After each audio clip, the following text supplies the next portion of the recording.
Yeah. Uh, I was listening to Rube's thing this morning. Like he did Our his Kippers Clippers, you got a few for us? Not good. No. Like I really, I don't know. He gave us the goods the other day. He was Yeah, pretty good. I thought he was fine. I thought he was up. okay. He warmed up. Slow start, warmed up. Listen, I played with him many, many moons ago over a short period of time when we were prospects in Hershey, Flyers organization.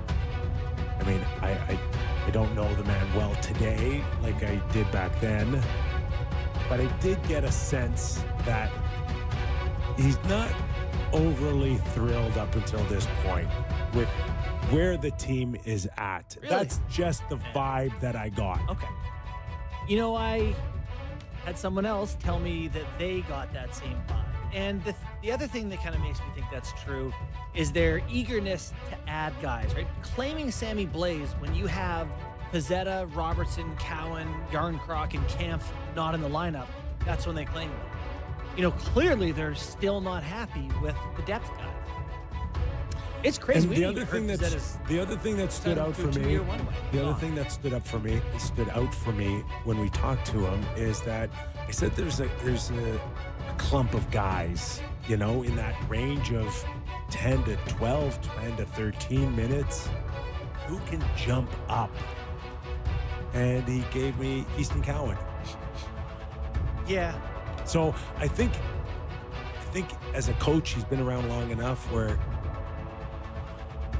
I'm not suggesting he's fixed-minded, but sometimes they just slot you in where they think you're in, and you cannot go to any other level, nor do they envision you going to any other level. And I'm not saying that's the case for Nicholas Waugh or Joshua or any of them, but I just get the sense that he thinks he knows what they are and what they can give, and then it's like, you know, yeah. Where do you go now for another 18-minute guy consistently? I'd argue they've got a couple things wrong. One of them is, you know, Kampf being relegated to a non-NHLer at 28 years old. We've seen him be a good NHLer, and they didn't use him as one. They don't value him. No. Which I disagree with. Yeah, McMahon was a healthy scratch to start last year, and he kind of defied where they saw him, right? He climbed up and got himself into the mix, but they didn't think he was much of a guy.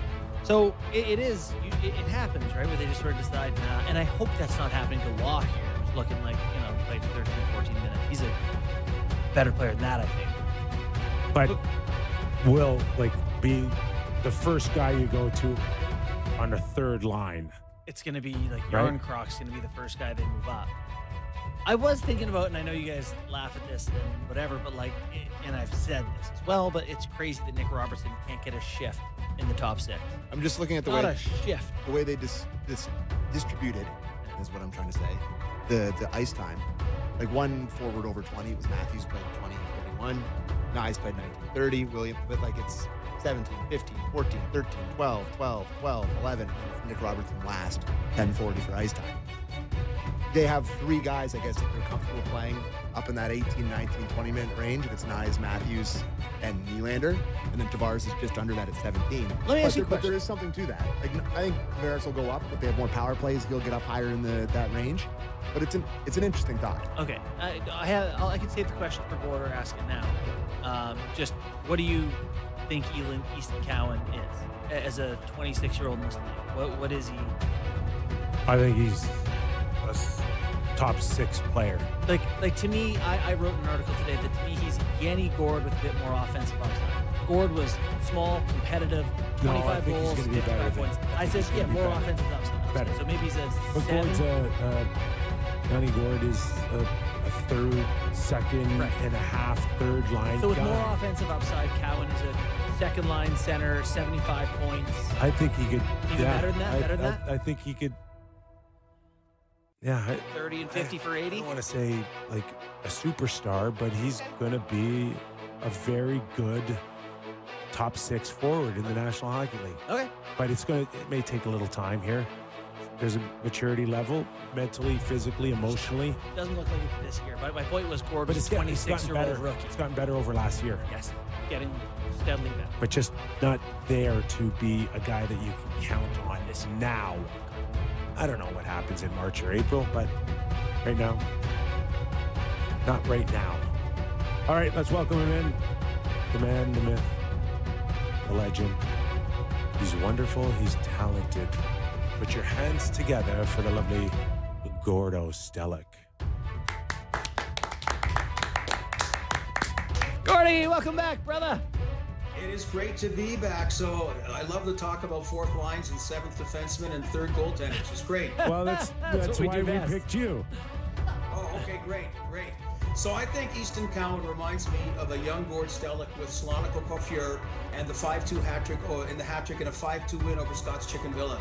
That's what he kind of reminds me of. So not Yanni Gord, a young Gord Stellick. Okay, so a lot of talk the other day when we had Craig Berube on was the fact that he lost Scott Lawton, and then all the lines went into the bingo bango ball kind of, bingo thing where you just start picking out lines. Were you surprised that it had that type of domino effect? And to Craig's credit here, he didn't say it was just, I just needed to change a few things up, and parts of it had nothing to do with Scott Lawton.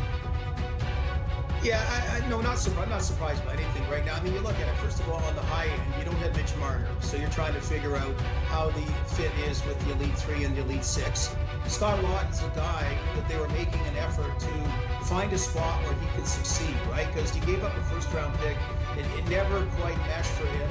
They believe in him. I still believe in him. So when you do lose those players, and I also think he just wants to, I don't say experiment, but the whole thing is about trying. Like, remember last year they talked about Nylander being center at this point, that it never really happened. So I think, though, you want to try out different options. So at this time of the year, I'm not really surprised. So what do you think of how they filled in the new look roster this year? Do you see this as a team that's better or worse? We had Rupp on earlier. He thought they were more suited to playoffs, but maybe not as regular season friendly. Where do you have them? So the team toughness part, which I think Tampa Bay showed the Florida Panthers. So everybody, if you're going to play the Florida Panthers, they're the epitome of team toughness, and everyone's got to up that. We saw it firsthand in the playoffs against them. That doesn't mean Ryan Reeves or Wayne Simmons or Matt Martin. It means team toughness. And so I like those components that they've added. So there's the sum will never be better than the individual Mitch Marner, but they had to try something different. So I like that component. I think, one game, again, it's only one game, and it's really one play, but the fact that Morgan Riley was jumping up, the way he played, I mean, to me, that's the biggest question about the existing group. As far as the complementary group goes, I like what they've done. I mentioned to the guys the other day that I thought it was a quiet night for Austin Matthews. Do you think that there's going to be a little bit of an adjustment here moving forward until